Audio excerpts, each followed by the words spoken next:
Family dinners in my house have always felt like interviews, not meals.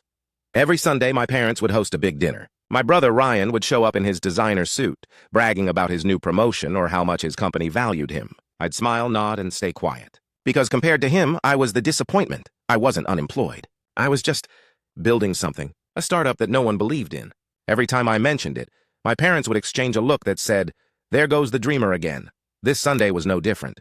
Mom poured wine, Dad carved the roast, and Ryan started another one of his stories, how he closed a $200K deal and his boss called him indispensable. Then Dad turned to me and said with a smirk, "So how's your little project going? Still working from your bedroom?" The table burst into laughter.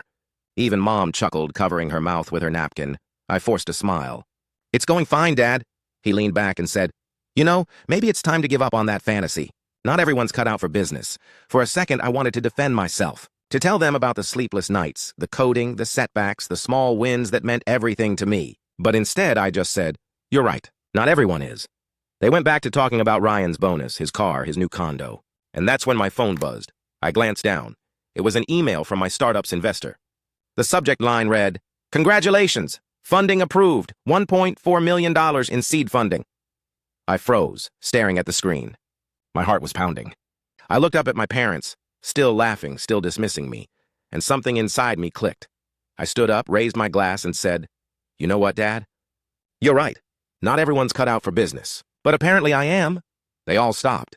I turned my phone around so they could see the email. My mom's smile faded. Ryan stopped chewing. My dad blinked twice, speechless. "Wait, what is that?" he asked. "It's a funding confirmation," I said calmly.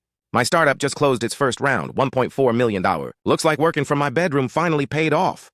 The silence that followed was almost poetic. Ryan looked like he'd swallowed a lemon. My mom whispered, "Honey, that's incredible." Dad cleared his throat. "Why didn't you tell us?" I smiled. "Because I wanted to see how you'd treat me when you thought I was failing." I sat back down, picked up my fork, and said softly, "Pass the potatoes?"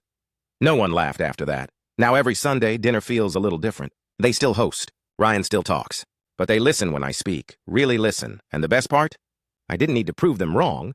I just needed to prove myself right. Subscribe for more stories of family pride, hidden success, and poetic karma.